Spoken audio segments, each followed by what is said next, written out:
So recap of market action this week. Certainly we are seeing optimism spread across global equity markets, especially in the US, where we have this reaffirmation of the growth momentum.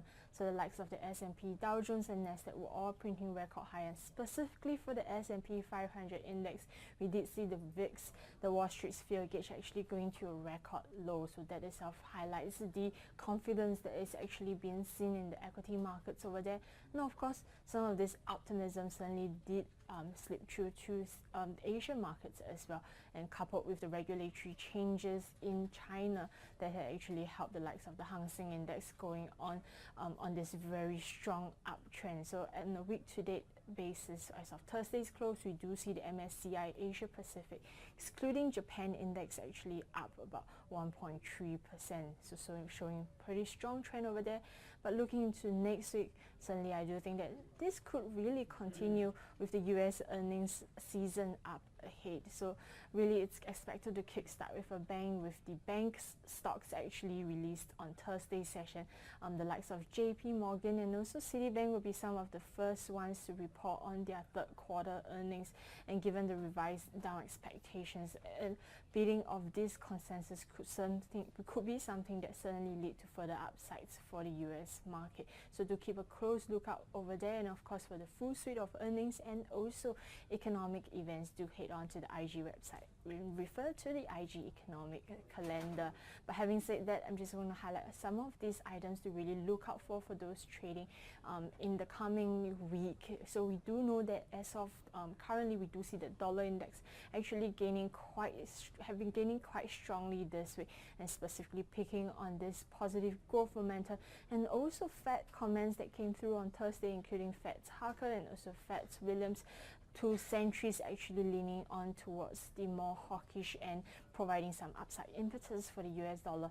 And into the coming week, this could really be the case with some of these leads that we are expecting. So this includes the September Fed FOMC minutes, where we have seen Fed speakers themselves giving their confidence towards a next Fed hike in the near term, possibly December, based on the current market consensus, and that itself has sent the US dollar reversing in demand.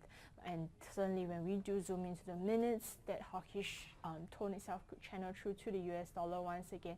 And this is of course before Friday's consumer price index numbers.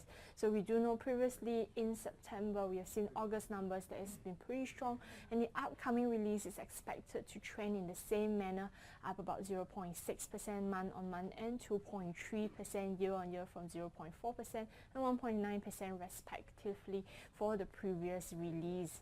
Although we do know that the numbers itself can certainly be marred by the hurricane situation, it could still provide some upside impetus for the US dollar and lend some confidence and legitimacy to seeing more rate hikes in the future. So do keep a close lookout for that item. And meanwhile, zooming back to Asia over here, we do know that next week China is going to return from their Golden Week holiday, and South Korea sometimes after the middle of the week. Chinese markets may actually catch up on some of this optimism that certainly stemmed from the region itself with the regulatory changes.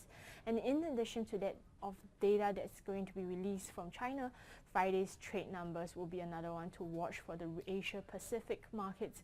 As things stand currently, the exports is expected to actually trend higher and certainly could inject a little bit of this confidence into the rest of this market. So do keep a lookout over there.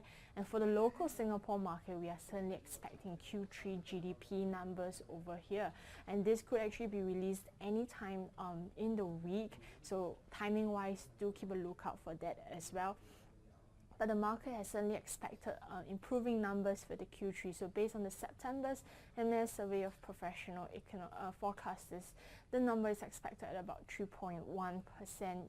Then compared to the previous 2.5% that we have certainly seen in the first half of the year, these are expected to be strong figures, and any outperformance over there could certainly help to see the local Singapore market another leg up. But having said the above, do look out for the items, especially in the US as well, the US dollar trend that could threaten the Asian markets as well.